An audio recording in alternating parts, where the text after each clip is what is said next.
The following documentary presents new developments in neuroscience and a solution to the many current unsolved problems in physics. While it keeps clear of metaphysical correlations and is solely focused on scientifically verifiable data, it also has philosophical repercussions pertaining to life, death, and the origin of the universe. Due to its many layers and density in presentation, it may require multiple viewings to fully comprehend its implications, even though considerable effort has been made to simplify the complex scientific concepts that are discussed. Furthermore, I would like to thank the author for allowing me to follow and report on his work, as he wanted to remain dedicated to his research and avoid becoming involved in its media coverage.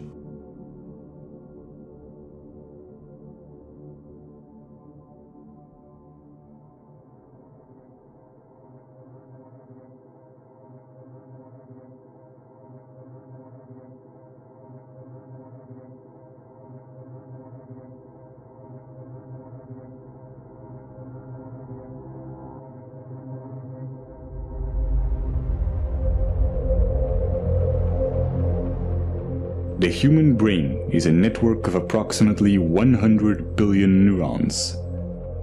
Different experiences create different neural connections which bring about different emotions.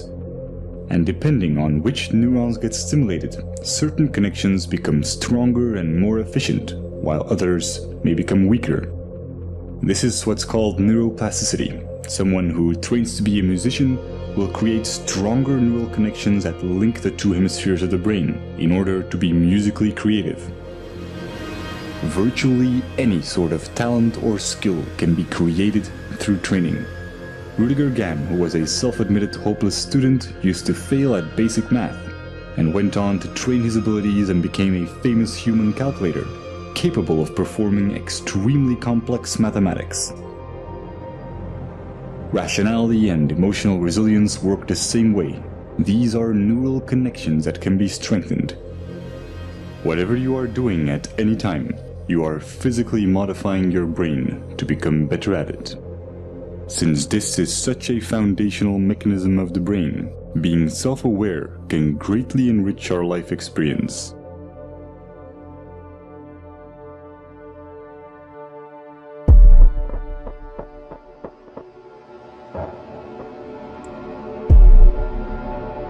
Specific neurons and neurotransmitters, such as norepinephrine, trigger a defensive state when we feel that our thoughts have to be protected from the influence of others. If we are then confronted with differences in opinion, the chemicals that are released in the brain are the same ones that try to ensure our survival in dangerous situations. In this defensive state, the more primitive part of the brain interferes with rational thinking, and the limbic system can knock out most of our working memory, physically causing narrow-mindedness. We see this in the politics of fear, in the strategy of poker players, or simply when someone is stubborn in a discussion. No matter how valuable an idea is, the brain has trouble processing it when it is in such a state. On a neural level, it reacts as if we're being threatened, even if this threat comes from harmless opinions or facts that we may otherwise find helpful and could rationally agree with.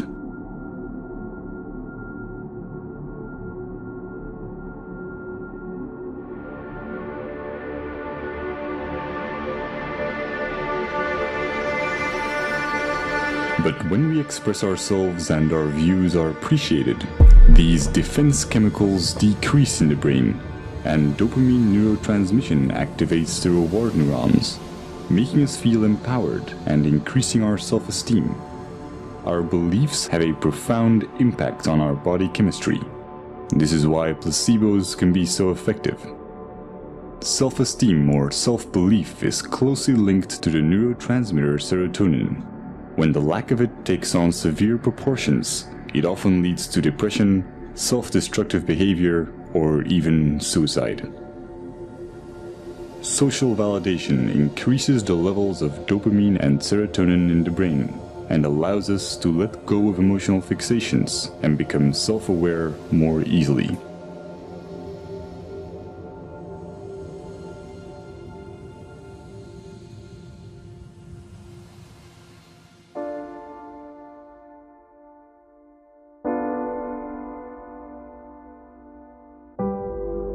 Social psychology often looks at the basic human need to fit in and calls this the normative social influence. When we grow up, our moral and ethical compass is almost entirely forged by our environment, so our actions are often a result of the validation we get from society. But new developments in neuroscience are giving us a better understanding of culture and identity. Recent neurological research has confirmed the existence of empathetic mirror neurons. When we experience an emotion or perform an action, specific neurons fire, but when we observe someone else performing this action, or when we imagine it, many of the same neurons will fire again, as if we were performing the action ourselves. These empathy neurons connect us to other people, allowing us to feel what others feel. And since these neurons respond to our imagination, we can experience emotional feedback from them as if it came from someone else. This system is what allows us to self-reflect. The mirror neuron does not know the difference between it and others, and is the reason why we are so dependent of social validation and why we want to fit in. We are in a constant duality between how we see ourselves and how others see us. This can result in confusion in terms of identity and self-esteem, and brain scans show that we experience these negative emotions even before we are aware of them. But when we are self-aware, we can alter misplaced emotions because we control the thoughts that cause them. This is a neurochemical consequence of how memories become labeled when retrieved, and how they are restored through protein synthesis. Self-observing profoundly changes the way our brain works. It activates the self-regulating neocortical regions, which give us an incredible amount of control over our feelings. Every time we do this, our rationality and emotional resilience are strengthened. When we are not being self-aware, most of our thoughts and actions are impulsive. And the idea that we are randomly reacting and not making conscious choices is instinctively frustrating. The brain resolves this by creating explanations for our behavior and physically rewriting it into our memories through memory reconsolidation, making us believe that we were in control of our actions.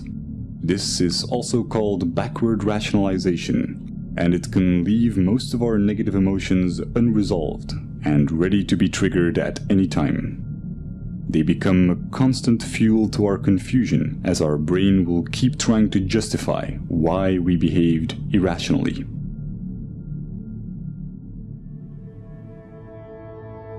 All this complex and almost schizophrenic subconscious behavior is the result of a vastly parallel distributed system in our brain.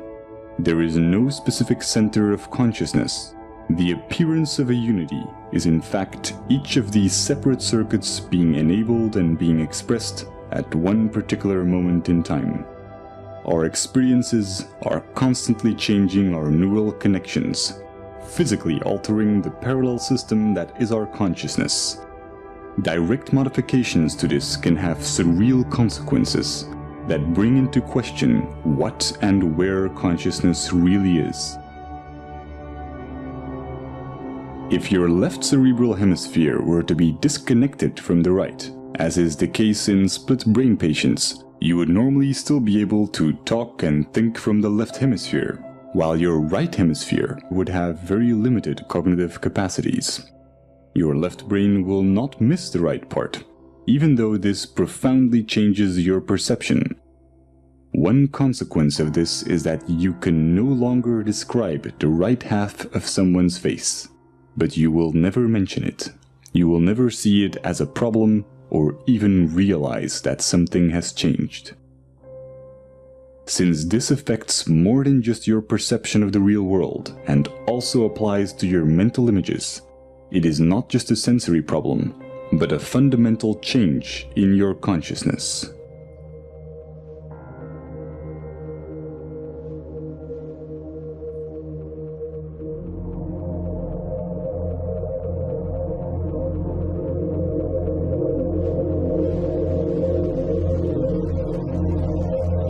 Each neuron has a voltage, which can change when ions flow in or out of the cell. Once a neuron's voltage has reached a certain level, it will fire an electrical signal to other cells, which will repeat the process. When many neurons fire at the same time, we can measure these changes in the form of a wave. Brainwaves underpin almost everything going on in our minds, including memory, attention, and even intelligence. As they oscillate at different frequencies, they get classified in bands such as alpha, theta, and gamma. Each are associated with different tasks. Brainwaves allow brain cells to tune into the frequency corresponding to their particular task while ignoring irrelevant signals, similar to how a radio homes in on different waves to pick up radio stations. The transfer of information between neurons becomes optimal when their activity is synchronized. This is the same reason why we experience cognitive dissonance, the frustration caused by simultaneously holding two contradictory ideas.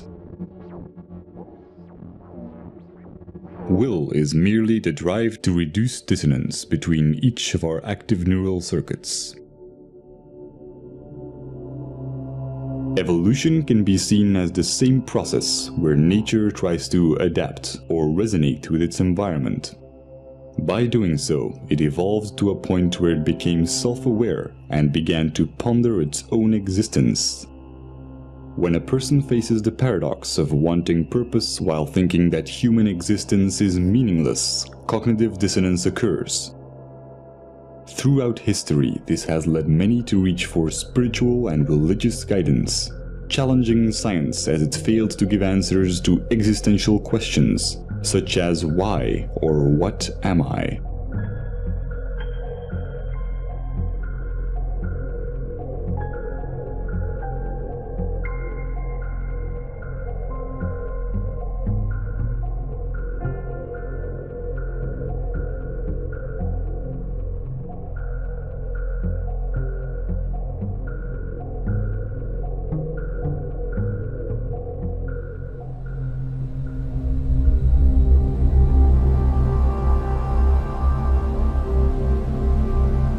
The left cerebral hemisphere is largely responsible for creating a coherent belief system in order to maintain a sense of continuity towards our lives.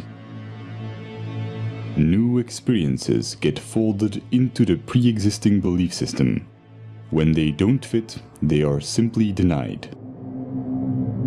Counterbalancing this is the right cerebral hemisphere, which has the opposite tendency. Whereas the left hemisphere tries to preserve the model, the right hemisphere is constantly challenging the status quo. When the discrepant anomalies become too large, the right hemisphere forces a revision in our worldview. However, when our beliefs are too strong, the right hemisphere may not succeed in overriding our denial.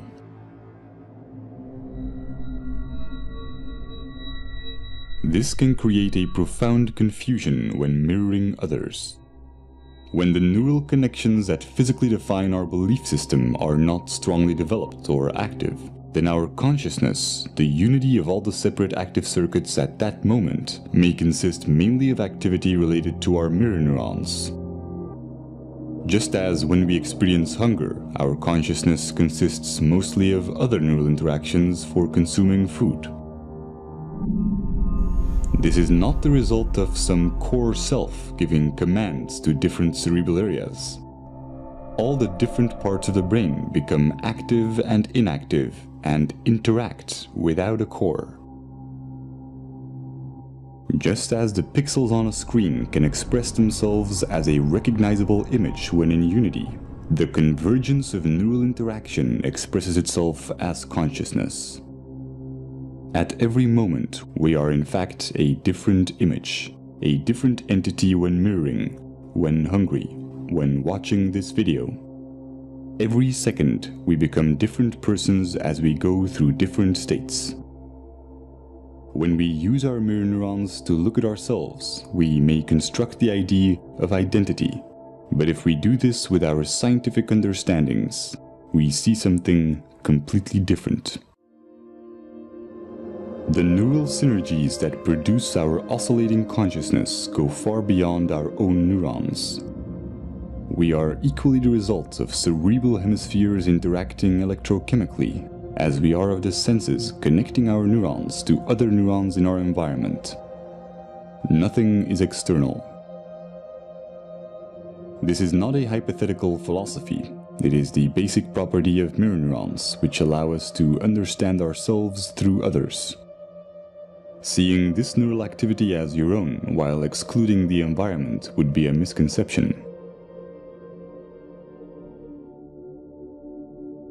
Our superorganismal features are also reflected in evolution, where our survival as primates relied on our collective abilities.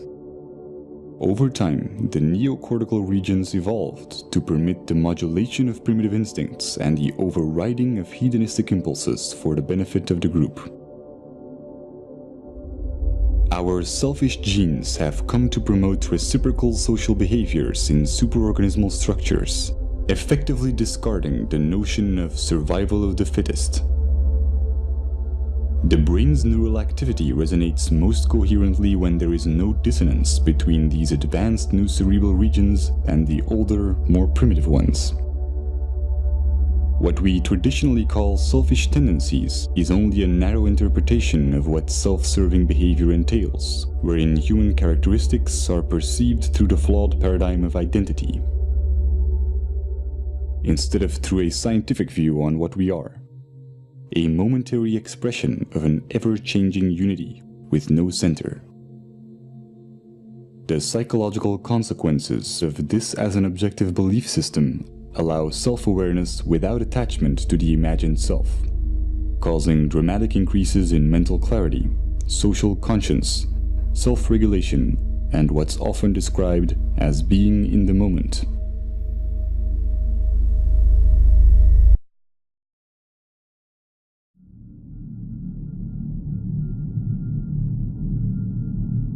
The common cultural belief has mostly been that we need a narrative, a diachronic view on our life to establish moral values.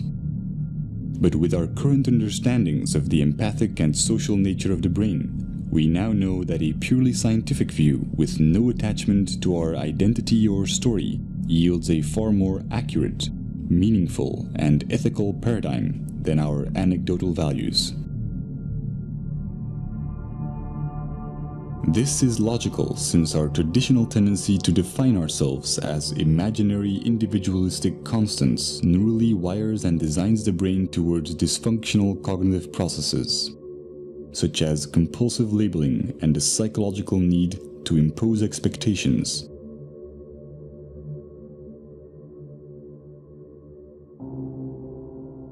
Practical labeling underpins all forms of interactions in our daily lives. But by psychologically labeling the self as internal and the environment as external, we constrain our own neurochemical processes and experience a diluted disconnection.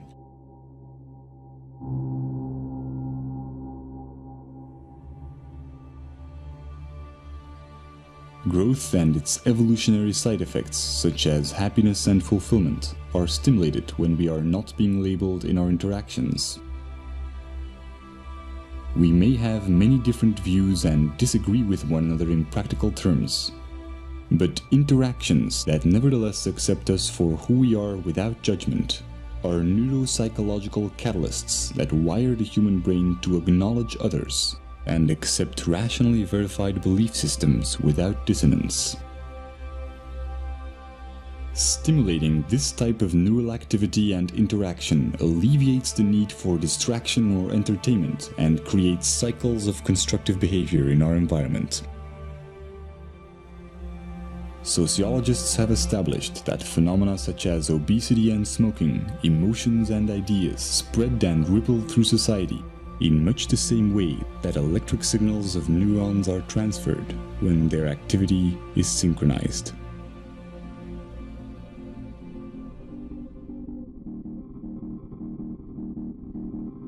We are a global network of neurochemical reactions, and the self-amplifying cycle of acceptance and acknowledgement, sustained by the daily choices in our interactions, is the chain reaction that will ultimately define our collective ability to overcome imagined differences and look at life in the grand scheme of things.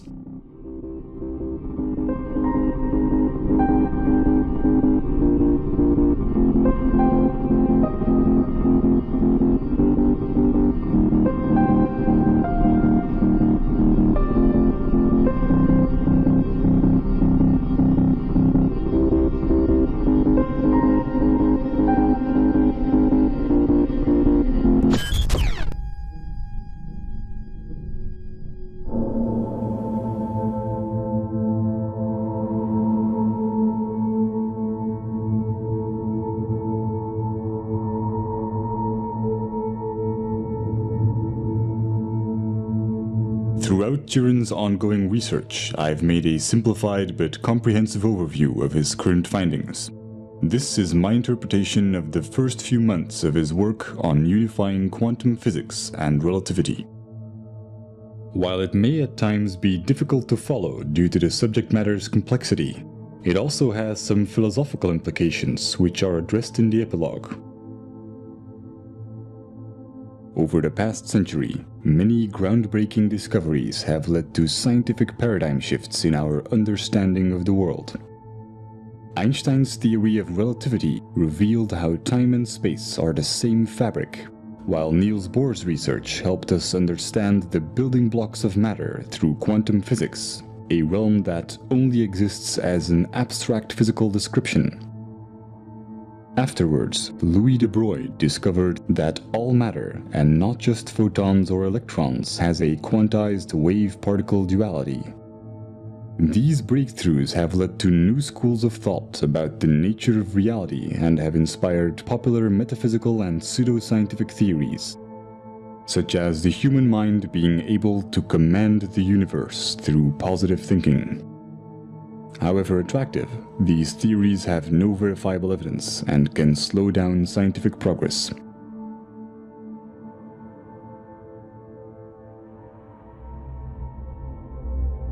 Einstein's laws of special and general relativity are applied in modern-day technologies, such as GPS satellites, where the accuracy of calculations would drift more than 7 miles a day, if consequences such as time dilation would not be taken into account.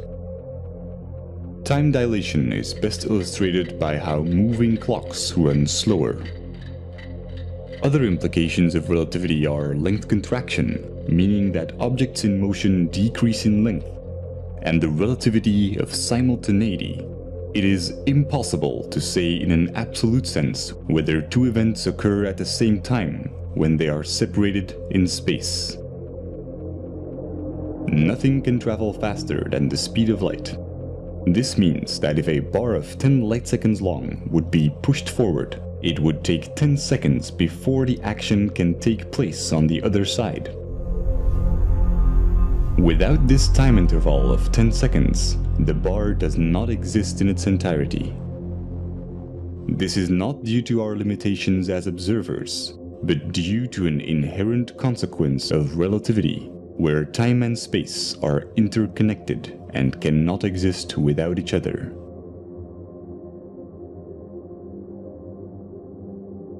Quantum physics provides a mathematical description of much of the wave-particle duality and interactions of energy and matter. It departs from classical physics primarily at the atomic and subatomic scales. The mathematical formulations are abstract, and the implications are often non-intuitive. A quantum is the minimum unit of any physical entity involved in an interaction. The elementary particles are the basic building blocks of the universe. They are the particles which all other particles are made of. While in classical physics, we can always split things into smaller bits, for quanta this is impossible. As a result, the quantum world presents many unique phenomena that cannot be explained through classical laws, such as quantum entanglement, the photoelectric effect, Compton scattering, and many more. There are many exotic interpretations of our quantized world. The most widely accepted among physicists include the Copenhagen interpretation and the many worlds interpretation.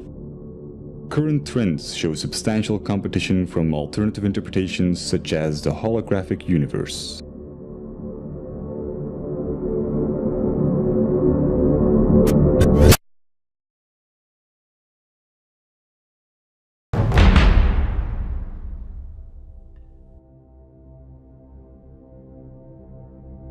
While both quantum physics and Einstein's laws of relativity are essential to our scientific understandings of the universe, there are many unsolved scientific problems, and thus far, no unifying theory. Some of the current questions are: why is there more observable matter than antimatter in the universe? What is the nature of the arrow of time? What is the origin of mass? One of the most important keys to finding the answer to these problems are de Broglie's equations, for which he was awarded the Nobel Prize in Physics. This formula shows how all matter has a wave-particle duality, meaning that there are moments in which it behaves as a wave, and others where it behaves as a particle. The formula combines Einstein's famous E is mc² equation with the quantized nature of energy.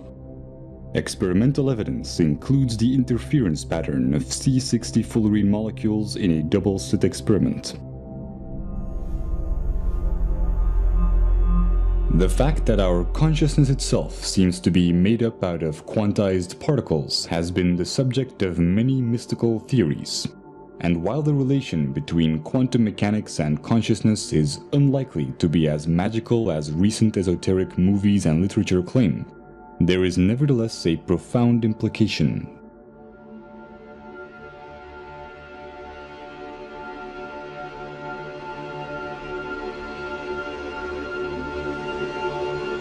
As de Broglie's equations apply to all matter, we can fundamentally establish that C equals HF, where C stands for consciousness, H for the constant of Planck, and F for frequency. C is responsible for what we experience as the now, a quantized or minimum unit of an interaction. The sum of all moments C up till the current moment is what shapes our concept of life. This is not a philosophical or theoretical statement, but an inherent consequence of all matter and energy being quantized. The formula shows how life and death are abstract constructions of C. Another consequence of de Broglie's equations is that the rate at which matter or energy fluctuates and acts like a wave or a particle is relative to the frequency of the frame of reference. Increases in frequency due to velocity are relative to others and bring about phenomena such as time dilation. The underlying reason is the unaffected experience of time relative to the reference frame, where space and time are properties of quanta, and not the other way around.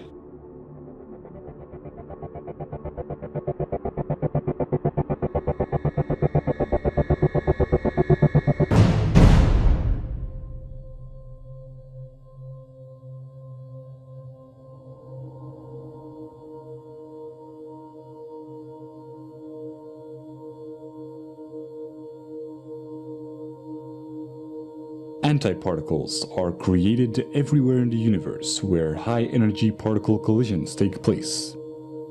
This process is artificially simulated in particle accelerators. When matter is created, antimatter is created simultaneously. Hence why the lack of antimatter in the universe is one of the biggest unsolved questions in physics to date. When we trap antiparticles through electromagnetic fields, we can study their properties. The quantum state of particles and antiparticles can be interchanged by applying the charge conjugation, parity, and time reversal operators. To clarify, if a physicist whose body was made of antimatter would do experiments in a laboratory also made of antimatter, using chemicals and substances of antiparticles, he would find almost exactly the same results as his matter counterpart.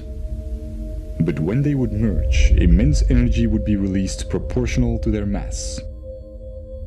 Very recently, Fermilab discovered how quanta such as mesons are switching 3 trillion times per second from matter to antimatter.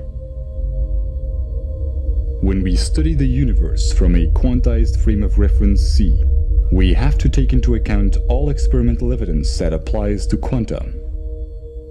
This includes how matter and antimatter are created simultaneously in particle accelerators, and how mesons switch back and forth between one and the other. This has significant consequences when applied to C. From a quantum perspective, every instance of C has an anti-C. This explains the missing symmetry or antimatter in the universe and is closely related to the arbitrary choice of emitter and absorber in the Wheeler-Feynman time-symmetric theory. The unperturbed time t in the uncertainty principle is the required time or cycle for quanta to exist. Similar as observed in mesons, our personal experience of time or interval of the current moment reaches its threshold when C is cancelled out by its anti-C. C's interpretation of this single self-annihilating moment is framed within an abstract arrow of time. If we then want to define interaction and look at the basic properties of the wave-particle duality of quanta, all interactions would consist of interference and resonance. But since this isn't enough to explain the fundamental forces, we are required to use different models. This includes the standard model, which mediates the dynamics of the known subatomic particles through force carriers, and Einstein's general relativity, which describes macroscopic phenomena such as the orbits of planets, which follow a curvature or ellipse in space and a helix in space-time. But Einstein's model of space-time doesn't hold up on quantum levels, and the standard model needs additional force carriers to explain the origin of mass. Without success, a unification of both models or theory of everything has been subject of much research.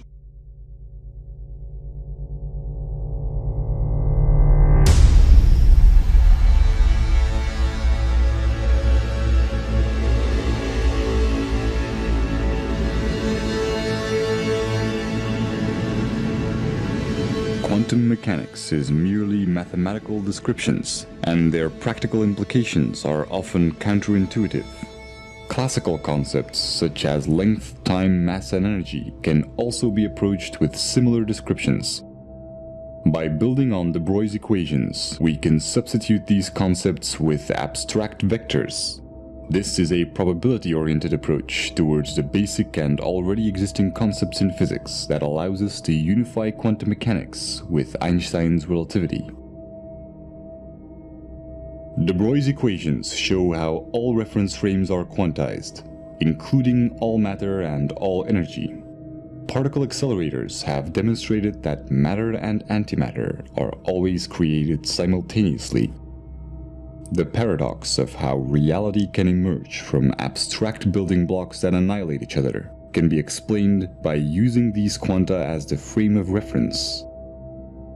In a simplified analogy, we need to look at things through the eyes of a photon. The reference frame is always a quantum and defines how space-time is quantized. When it increases or decreases, space-time increases or decreases as well. This is reflected in quantum mechanics as the mathematical description of the probability amplitude of the wave function, or in Einstein's relativity as time dilation and length contraction. For a quantized frame of reference, mass and energy can only be defined as abstract probabilities.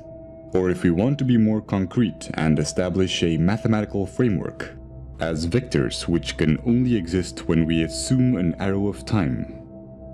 They can be derived as resonance and interference with the reference frame, which defines the minimum unit or spacetime constant c, equivalent to the constant of Planck in quantum mechanics. Experiments show how conversion of matter into energy through its antimatter brings about gamma rays with exact opposite momentum. What seems to be a conversion is the ratio between opposite vectors interpreted as distance and time, matter and antimatter, mass and energy, or interference and resonance within the abstract arrow of time of c. The sum of opposite vectors is always zero. This is the reason for the symmetry or conservation laws in physics, or why at the speed of c, time and space are zero due to length contraction and time dilation. A consequence is the Heisenberg uncertainty principle, which states that certain pairs of physical properties, such as position and momentum, cannot be known simultaneously to high precision. In a sense, a single particle is its own field.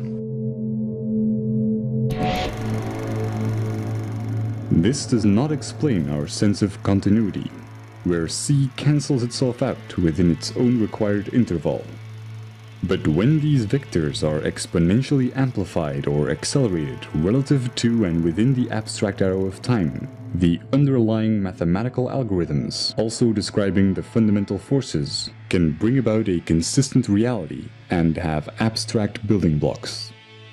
This is why the harmonic motion equations are used in many fields of physics involving periodic phenomena, such as quantum mechanics and electrodynamics, or why Einstein's equivalence principle, used to derive the model of spacetime, states that there is no difference between gravity and acceleration. Because gravity is only a force when interpreted relative to an oscillating frame of reference. This can be illustrated with a logarithmic spiral curve being reduced to a helix curve by the reference frame, making objects spin and move in orbits. Visually simplified, two amplified or growing apples will be interpreted to attract each other when observed by an amplified reference frame, as the size seems unaffected. The opposite occurs with interference. In a simplified analogy, the increase or decrease in the size of objects as we get closer or further away is determined by the shift in vectors of the reference frame, similar to how a radio homes in on different waves to pick up radio stations. This also applies to the influence of gravity. In essence, independently of any reference frame, there are no fundamental forces. All interactions within our abstract continuity can be mathematically derived through interference and resonance as long as the ever-changing and fluctuating minimum unit or quantum, being the frame of reference, is taken into account. Experimental evidence includes the unseen effect in the standard model, where we can see the force effect, but not the actual force carriers.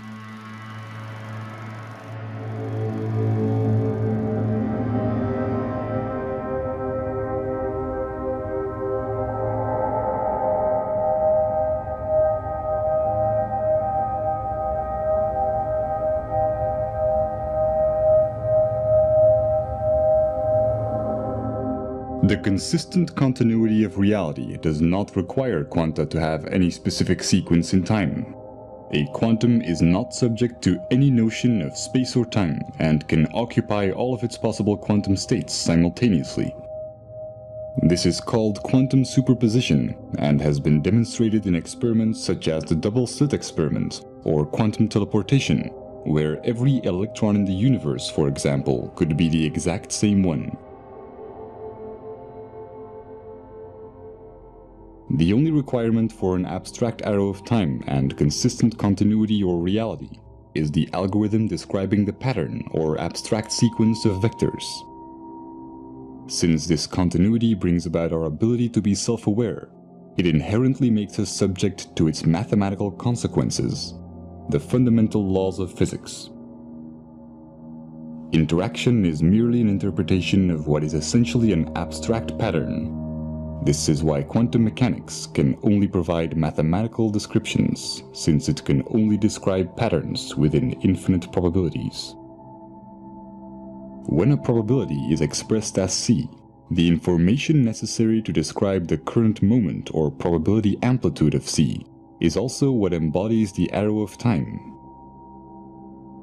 The nature of the arrow of time is one of the biggest unsolved problems in physics and has been responsible for many new popular interpretations.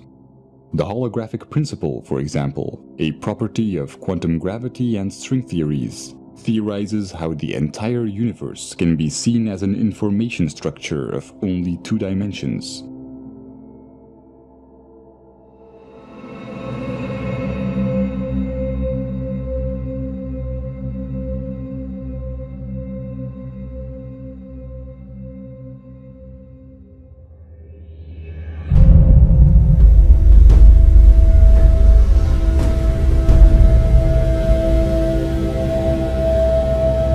Traditionally associate the notion of an arrow of time with the sequence of events that we experience through the arrangement of short-term and long-term memories. We can only have memories about the past and not about the future, and we've always assumed that this reflects the flow of time. Scientists only began to question this logic when discoveries in quantum mechanics demonstrated that some phenomena are not bound by our notion of time, and that our concept of it is nothing more than our perception of the change in observable values. This is also reflected in time dilation and length contraction, which are part of the reason why Einstein established that time and space are the same fabric. In an absolute sense, the notion of time does not differ from the notion of distance. Seconds are equal to light seconds but cancel each other out. To clarify, with distance and time being each other's opposites, the passing of time can be interpreted as the distance that the hands of a clock travel as they move in a direction that is opposite to time. As they move forward in distance, they effectively travel backwards in what we would call time. This is also why any single separate minimum unit of experience is always instantly annihilated within a timeless now. This understanding sets the record straight between wave function collapse and quantum decoherence. Concepts such as life and death are mere intellectual constructs, and any speculative spiritual ideas of an afterlife that takes place in a realm where the rigid mathematical underpinnings of this reality come to an end are equally fabricated. An important cosmological consequence is that the Big Bang theory, where the universe is traced back to one point by looking at the past, is a misconception. The traditional assumption of space-time, where space is 3-dimensional and time plays the role of a 4th dimension, is inaccurate.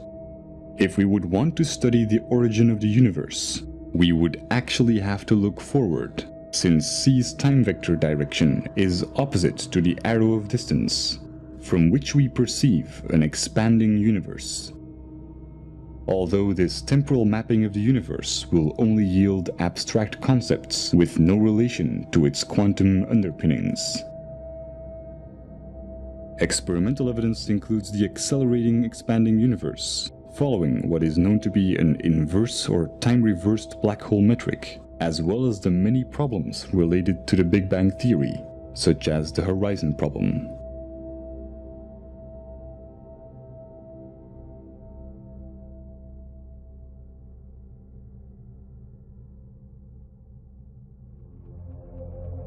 These derivations could bring up questions about free will, since awareness seems to only take place after the action within our perception of time. Most neurological investigations that have shed light on this question show that action is indeed taken before becoming conscious of it. But a deterministic point of view is based on an erroneous concept of time, as is illustrated by the mathematical probability descriptions in quantum mechanics. These understandings will be relevant for future neurological research, since they show how any neural circuit is a vector with direction, underpinning cognitive dissonance and interference or resonance within C. The ability to understand and consciously alter these directions, acquired through billions of years of evolution, confirms how important our belief systems are in expanding our awareness, and how they affect our working memory, which is responsible for the extent to which we can make connections and for the neural processes that create meaning. It also explains how artificial awareness will require a network of independent processors instead of a linear sequence of complex algorithms.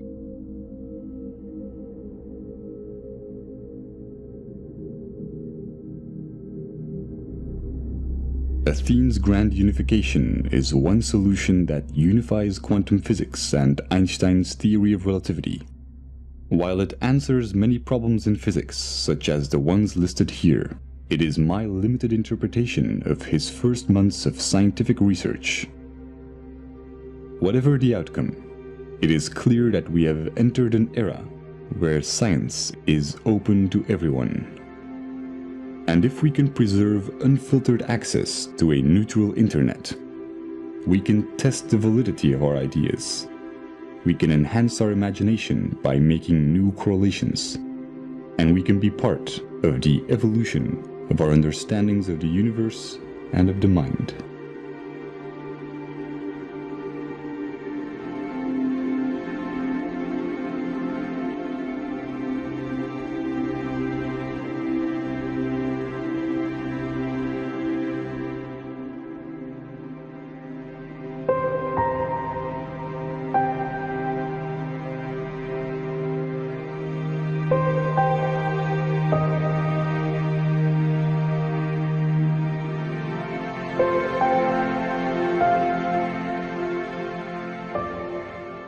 In quantum mechanics, we have learned to approach reality differently and see everything as probabilities instead of certainties. In a mathematical sense, anything is possible. As well as in science as in our daily lives, the extent to which we can calculate or figure out probabilities is determined by our intellectual capability to recognize patterns. The less biased we are, the clearer we can identify these patterns and base our actions on reasonable probabilities. Since it's in the very nature of our brain's left hemisphere to deny ideas that do not fit into our current paradigm, the more attached we are to a belief system, the less able we are to make conscious choices for ourselves. But by observing this process, we expand our awareness and enhance our free will. It is said that wisdom comes with age, but with openness and skepticism, the key principles of the scientific method. We don't need decades of trial and error to sort out which of our convictions may be improbable. The question is not whether our beliefs are right or wrong, but whether or not being emotionally attached to them is more or less likely going to benefit us. There is no such thing as a free choice while being emotionally attached to a belief system. The moment we are self-aware enough to realize this, we can truly work together to figure out the real odds of what will benefit us the most.